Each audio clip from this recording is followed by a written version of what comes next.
السلام علیکم، آپ دیکھ رہے ہیں نیوز ون اور میں ہوں ثنا کریم۔ ہیڈ لائنز آپ جان چکے ہیں۔ بلیٹن کے آغاز میں اپنے ناظرین کو بتائیں کہ وزیر اعظم قوم کے سامنے زرداری کو بندوق کی دھمکی دیتا ہے۔ کبھی بندوق استعمال نہیں کی مگر بندوق استعمال کرنا بخوبی جانتے ہیں۔ جو میں آپ کے ساتھ کروں گا آپ کی نسلیں یاد کریں گی۔ Chairman Pakistan Peoples Party Bilawal Bhutto Zardari کا جوابی وار۔ پریس کانفرنس میں کہا کہ آپ ہمیں زندگی موت کی دھمکی دیں گے تو آپ خود بھی برداشت کریں۔ ڈرون کا آصفہ بھٹو کی طرف بڑھنا میرے اور والد کے لیے پیغام تھا۔ انہوں نے مطالبہ کیا ہے کہ ISI اور دیگر ایجنسیاں آصفہ پر حملے کی تحقیقات کریں۔ دو ایسے واقعے ہوئے ہیں جو میرے لیے برداشت سے باہر ہے۔ ایک جو حملہ آصفہ بی بی پہ ہوا، مگر یہ واقعہ ہمارے لیے قابل نابرداشت نہیں ہے۔ وہ ڈرون آصفہ بی بی اور ہمارے طرف اپنے آپ کو alliance itself with us، اور پھر ایسے اچانک نہیں، in a very methodical manner۔ ہم سمجھتے ہیں یہ ہمارے لیے پیغام تھا کہ آپ جو جمہوریت بحال کرنے کے لیے نکلے ہیں، یہ میرے والد کے لیے، میرے خاندان کے لیے پیغام تھا۔ وزیر اعظم پاکستان قوم کے سامنے کھڑا ہو کے صدر زرداری کو بندوق کا دھمکی دیتا ہے، یہ بھی ہم سے برداشت نہیں ہوگا۔ جہاں تک آصفہ بی بی کا واقعہ ہے، اس پہ میں اس حکومت کو بالکل ہی ٹرسٹ نہیں کرتا۔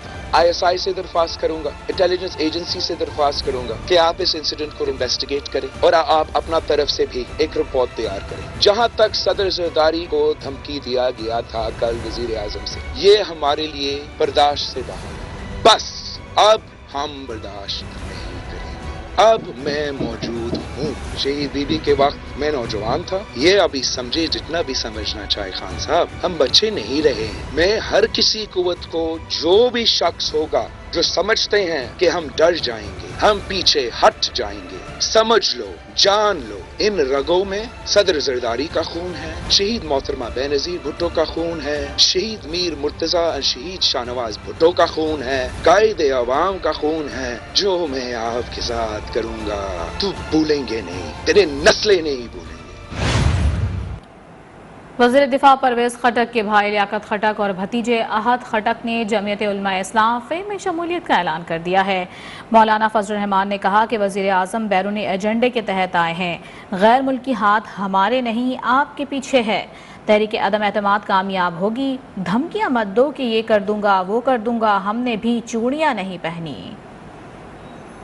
کہ فارن فنڈنگ تمہیں امریکہ سے ہوئی، فارن فنڈنگ تمہیں اسرائیل سے ہوئی، یہودی لابی سے ہوئی، فارن فنڈنگ تمہیں انڈیا سے ہوئی، غیر ملکی ہاتھ تو تمہارے پیچھے ہے، اور تم غیر ملکی طاقت کے اور غیر ملکی ہاتھوں کے ذریعے سے اقتدار میں آئے۔ آج تمہارے اقتدار کی کشتی جب ڈوب رہی ہے تو اب مقبول نعرے پاکستان میں اس کا سہارا لے رہے ہو۔ دھمکیاں مت دو کہ اگر ناکام ہو گئے میں یہ کر دوں گا، میں وہ کر دوں گا۔ ہم نے کوئی چوڑیاں نہیں پہنے ہوئی، ہمیں مت چھیڑا کرو۔ ہم سیاسی لوگ ہیں، سیاسی رویوں کے ساتھ بات کرنا چاہتے ہیں۔ آج تم تقریر میں گالیاں دیتے ہو، جھوٹ بولتے ہو، الزامات لگاتے ہو، تہمتیں لگاتے ہو۔ تہمتیں لگا کر سیاست نہیں کی جاتی، حقائق سامنے لاؤ۔ ہم اس ملک کی سیاست کو بھی جانتے ہیں، ہم نے آمروں کے ساتھ بھی لڑائی لڑی ہے۔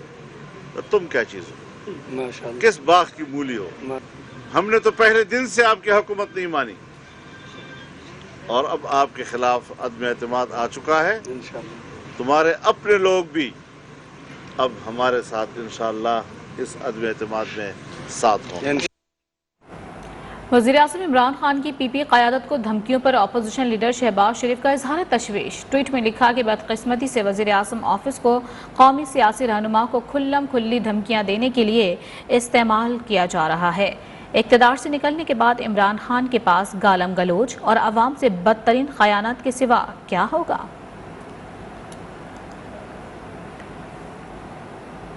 اپوزیشن کو اب سیاست کر کے دکھاؤں گا، کسی دباؤ اور بلیک میلنگ میں نہیں آؤں گا۔ وزیر اعظم عمران خان ڈٹ گئے۔ بنی گالہ میں پارٹی کے سینئر رہنماؤں کے اجلاس سے خطاب کرتے ہوئے کہا، اپوزیشن نے بیٹنگ کر لی، اب میری باری ہے۔ ایسا پلان تیار کر رکھا ہے، اپوزیشن کو سمجھ نہیں آنی۔ میں ان اوچھے ہتھ کنڈوں سے گھبرانے والا نہیں ہوں، مافیا کا ڈٹ کر مقابلہ کروں گا۔ وزیر اعظم نے پارٹی پالیسی کی خلاف ورزی پر الیکشن لینے کا فیصلہ بھی کر لیا ہے۔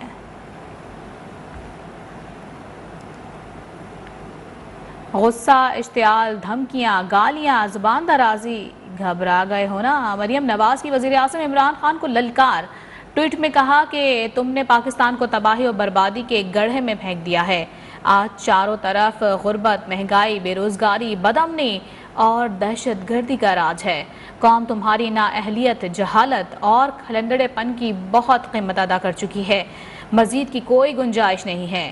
مریم نواز نے کہا کہ اپنی ناکامیوں کا الزام نہ اپوزیشن کو دو، نہ دوسرے ممالک کو۔ سازش کا واویلا کر کے تم قوم کو بے وقوف نہیں بنا سکتے۔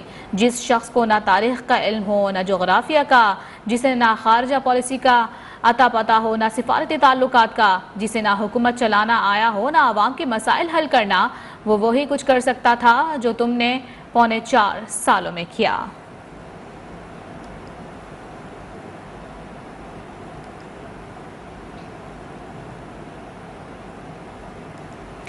ایم کیو ایم وفد کی جے یو آئی کے سربراہ مولانا فضل الرحمان سے ملاقات ہوئی ہے۔ میڈیا سے گفتگو میں خالد مقبول صدیقی نے کہا کہ نئی صورتحال پر ہم سب کو تشویش ہے۔ صورتحال کو ایسے ہینڈل کیا جانا چاہیے کہ جمہوریت کو نقصان نہ پہنچے۔ مولانا فضل الرحمان سے آج رہنمائی لینے آئے ہیں۔ مولانا فضل الرحمان نے کہا سیاسی ہلچل کے دوران تمام سیاسی جماعتیں رابطے میں ہیں۔ صورتحال سے نمٹنے کے لیے مشاورت کا عمل جاری ہے۔ ہم سب چاہتے ہیں کہ جو نئی صورتحال ڈیولپ ہوئی ہے ان میں کیا حالات پیدا ہونے ہیں اور اس کو کس طرح ہینڈل کیا جائے کہ جمہوریت کو نقصان نہ ہو۔ حکومتیں تو آتی جاتی رہتی ہیں لیکن جمہوریت کا مستحکم ہونا، جمہوریت کا موجود رہنا ہم سب کی مشترکہ کاوشوں سے ہی ممکن ہے۔ اس وقت ملک کی سیاست میں ایک ہلچل ہے اور اس ہلچل میں تمام سیاسی جماعتیں اس وقت ایک دوسرے سے رابطے میں ہیں۔ صورتحال سے نمٹنے کے لیے مشاورت کا عمل جاری ہے۔ اور اہم خبر آپ تک پہنچائیں گے۔ تحریک عدم اعتماد پر بحث اور ووٹنگ کا یہ معاملہ ہے۔ ذرائع کے مطابق قومی اسمبلی سیکریٹریٹ نے اسپیکر کو 14 مارچ کو اجلاس بلانے کی تجویز دیتے ہوئے کہا ہے کہ تحریک عدم اعتماد پر بحث کے بعد ووٹنگ کرائی جائے۔ مزید جانتے ہیں نمائندہ نیوز 1 نیئر علی سے۔ نیئر علی بتائے گا 14 مارچ کو اجلاس بلانے کی تجویز دی گئی ہے، مزید کیا تفصیلات ہیں؟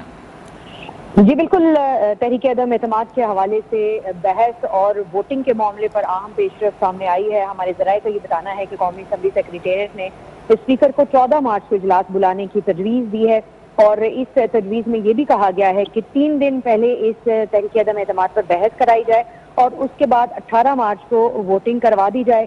اور یہ بھی ساتھ ساتھ آپ کو بتاتی چلوں کہ قومی اسمبلی سیکریٹریٹ کی تجویز پر حتمی فیصلہ جو اسپیکر اسد کیسر کریں گے، جبکہ قواعد کے مطابق ریکوزیشن پر اجلاس 14 دن کے اندر ہر صورت میں بلانا ہوتا ہے۔ جی ٹھیک ہے، قومی اسمبلی سیکریٹریٹ نے اسپیکر کو 14 مارچ کو اجلاس بلانے کی تجویز دیتے ہوئے یہ بھی کہا ہے کہ تحریک عدم اعتماد پر بحث کے بعد ووٹنگ کرائی جائے۔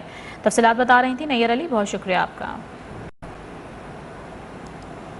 اور ناظرین یہاں آپ کو بتا دیں کہ حکومت مخالف اپوزیشن جماعتوں کی تحریک جے یو آئی کی ذیلی تنظیم انصار الاسلام پارلیمنٹ لاجز کے باہر پہنچ گئی ہے۔ انصار الاسلام کے آپ کے حوالے سے بتا رہے ہیں کہ اپوزیشن کے ممبران کو بھرپور سیکیورٹی دینے کا فیصلہ کیا گیا ہے۔ جے یو آئی کے سربراہ مولانا فضل الرحمان کی ہدایت پر سیکیورٹی پر عمل درآمد شروع کیا گیا ہے۔ انصار الاسلام کے رضاکاروں کی پارلیمنٹ لاجز کے باہر مختصر ریہرسل بھی۔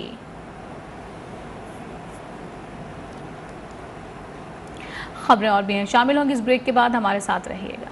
Welcome back. بریک کے بعد اپنے ناظرین کو بتائیں کہ بی این پی مینگل کے سربراہ سردار اختر مینگل کی مولانا فضل الرحمان سے ملاقات ہوئی ہے۔ ذرائع کے مطابق ملاقات میں عدم اعتماد سے متعلق مشاورت کی جا رہی ہے۔ مزید احوال جانیں گے اپنے نمائندے شاکر سولنگی سے۔ شاکر سولنگی بتائے گا ملاقاتوں کا سلسلہ اب چل پڑا ہے اور بی این پی مینگل کے سربراہ سردار اختر مینگل بھی مولانا فضل الرحمان کی رہائش گاہ میں پہنچے ہیں، کیا تفصیلات ہیں؟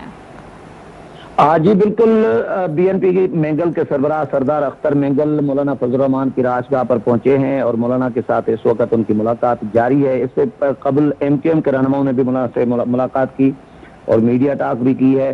اختر مینگل بھی اسی سلسلے میں آئے ہیں کیونکہ Akhtar Mengal P D M میں بھی اپوزیشن کے اتحادی ہیں اور وزیر اعظم کے خلاف اپوزیشن جماعتیں تحریک عدم اعتماد دے چکی ہیں۔ تحریک عدم اعتماد جمع کرانے کے وقت اختر مینگل کی جماعت کے جو آغا حسن بلوچ ہے رکن قومی اسمبلی، وہ بھی موجود تھے۔ تو اپوزیشن اپنی حکمت عملی طے کر رہی ہے، ڈسکس کر رہی ہے کہ اپوزیشن جو حکومتی ارکان ہیں جو ووٹ دیں گے ان کے علاوہ جو حکومت کے اتحادی ارکان کے جو ووٹ ہیں ان کے ساتھ معاملات طے کریں، تو اس پر اپوزیشن کی جو حکمت عملی ہے اس پر مشاورت کی جا رہی ہے اختر مینگل اور مولانا کی جانب سے. جی ٹھیک ہے، آپ کو بتائیں کہ BNP مینگل کے سربراہ سردار اختر مینگل کی بھی مولانا فضل الرحمان سے ملاقات ہوئی ہے اور ذرائع بتاتے ہیں کہ عدم اعتماد سے متعلق مشاورت کی جا رہی ہے. تفصیلات سے آگاہ کرے تھے شاکر سولنگی. آپ بہت شکریہ آپ کا. جہانگیر ترین گروپ کے رہنما سعید اکبر نوانی کہتے ہیں کہ PTI میں اختلافات کی وجہ سے ترین گروپ جوائن کیا تھا. انتقامی ماحول کی بجائے پیار کا ماحول بنایا جائے، ہمارا موقف سنا جائے، ہماری بات مانی جائے. اجمل چیمہ کا کل سے پیٹرول پمپ ٹرانسپورٹ بند ہے. علیم خان ہمارے گروپ کا حصہ ہے. اختلافات کی بنیاد پہ ہم نے جہانگیر ترین صاحب کو جوائن کیا. اس وقت ہمارا اصولی ایک اختلاف تھا کہ جہانگیر ترین صاحب کے ساتھ زیادتی ہو رہی ہے. پرائم منسٹر صاحب کو جلدی اس کا بھی ادراک ہوگا. ان کو جو یہ لوگ مشورہ دے رہے ہیں ان لوگوں کی آپس کی مخالفت ہے. ہم سیاسی لوگ ہیں، ہم پچھلے بڑے عرصہ سے یہ چیزیں دیکھتے آ رہے ہیں. 3.5 سال ہم نے بھی گزار لیے، ہم نے اسی ماحول میں گزارا، اپوزیشن کے ماحول میں ہم نے گزارا. جو سربراہ ہوتے ہیں کسی بھی پارٹی کے اور حکومت کے، وہ اس طرح کے حالات میں بجائے انتقامی کارروائیاں کرنے کے وہ پیار کا ماحول کریٹ کرتے ہیں. اور اس وقت براہ راست آپ کو لے چلیں گے اسلام آباد، جہاں پر وفاقی وزیر مراد سعید پریس کانفرنس کر رہے ہیں. اگر سیاست کرنی ہے تو کرے، لیکن میں آپ کو چیلنج کرتا ہوں کہ ملک میں کسی بھی صوبے میں کوئی بھی حلقہ آپ ڈھونڈو اور آپ میدان میں آ جاؤ، آپ کو اپنا پتہ چل جائے گا. پاکستانی قوم اس طرح پرچیاں لہرا کے کہ ایک کرپٹ کا، زرداری کا بیٹا ہوں اور مجھے ووٹ دے دو، مجھے سپورٹ دے دو، اور اپنی ناکامی کی وجہ سے پھر اس قسم کی زبان استعمال کرنے لگو. میں ذرا آج آپ کے سامنے رکھتا ہوں، ان کی تاریخ رکھتا ہوں. یہ بڑا عجیب بنتا ہے کہ میں تو معصوم ہوں. جب یہ تعلیم حاصل کر رہا تھا، اور ظاہر سی بات ہے پاکستانی قوم کے پیسوں سے ان کی تعلیم بھی ہوتی ہے، یہ لندن میں جب تعلیم حاصل کر رہا تھا تو اس کو گھر سے ایک فون جاتا ہے اور یہ کتاب ہے وے آف دی ورلڈ. اس میں اس کا ذکر ہے کہ 3 نومبر کو